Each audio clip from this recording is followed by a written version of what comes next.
នេះជាសកម្មភាពដែលពួកខ្ញុំទៅរកត្រីហើយនេះដែរគឺយើងកំពុងធ្វើដំណើរទៅបាទជំរាបសួរស្ដីអ្នកនរគ្នាជួបខ្ញុំទៀតហើយសំណាង24ថ្ងៃនេះដែរគឺផងយើងទៅរកត្រីតាមដងអូបាទគឺតាមដងអូហើយនេះជាសកម្មភាពដែលខ្ញុំនឹងនេសាទត្រី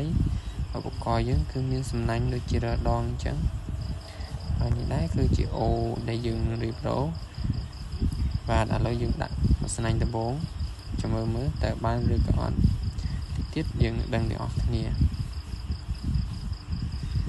បាទឥឡូវខ្ញុំហក់ទៅហើយត្រៀមនឹងចុះចាប់ត្រីចាំមើលតើបានឬក៏អត់ទឹកនេះតិចបងប្អូនតិចឲ្យថ្លាទៀត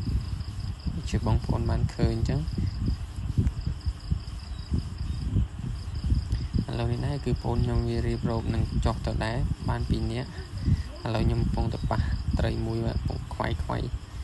តាមចាប់ព្រោះវានៅគិនចរៈអញ្ចឹងយើងបាក់រៀវយើងបាក់ចាប់ណាមួយម្ដុំនេះស្បូរត្រីឆ្លាំងផងយើងអត់ហ៊ានប្រហែសខ្លាចប្រហែសខ្លាចតែវាមុតដៃ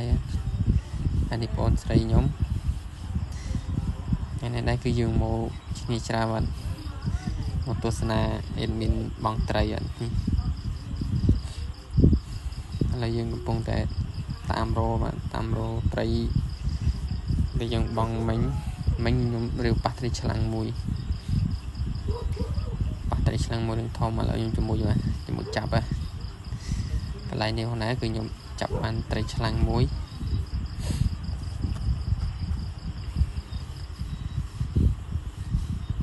ឥឡូវខ្ញុំផុសវិញហើយចាប់អត់បានបងប្អូនកន្លែងហ្នឹង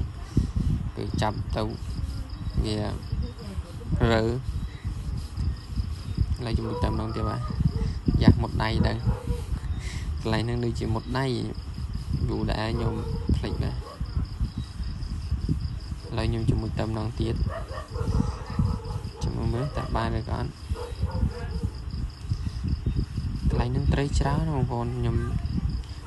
មករដងបងបានតែនឹងច្រើនចឹងហើយក៏សាមកម្ដងទៀតនេះបាទបងប្អូនចាប់បានត្រីឆ្លាំងមួយឆ្លាំងស្រុកនេះខ្លាំងខែនេះគឺវាធំថិតល្អហើយមានពងទៀតបងប្អូនឥឡូវខ្ញុំបោះទៅលើហើយឲ្យកាមេរ៉ាមែនយកកន្លែងហ្នឹងមុតដៃបងប្អូនមុតដៃជាមួយចាប់ទៅស្មាតត្រីទួតខំចាក់មិនទៅហឹង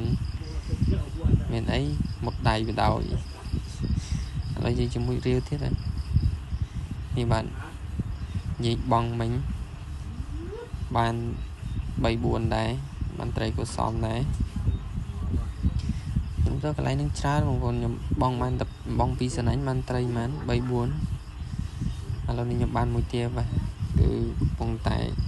ដោះត្រីឆ្លាំងអញ្ចឹងយើងអាចដោះប្រហែលបានទេខ្លាច់មុតព្រោះនេះមុតដៃអត់បានទេឈឺចុកត្រីឆ្លាំងដូចបងប្អូនបានដឹងអញ្ចឹងធំបងប្អូនធំឡើងប៉ុនកោដៃកូនក្មេងនេះឲ្យបងប្អូនឃើញអញ្ចឹងកន្លែងខ្ញុំស៊ូមនេះកាច់ធ្ងន់វាអត់ហ៊ានប្រហែលខ្លាច់មុតមុតចុកបកាច់នេះបាទលទ្ធផលដែលយើងទទួលបានត្រី4យំទៅត្រីបានច្រើនបាទយកទុកនោះខ្លះថតតែ4ឲ្យបងប្អូនបានមើលហើយជាចុងក្រោយក៏អរគុណទៅកាន់បងប្អូនដែលពេញចិត្តវីដេអូនេះដែលបានមើលទស្សនាដល់ចប់ជាក្រោយយើងជម្រាបលាបាយបាយជួបគ្នាវីដេអូក្រោយ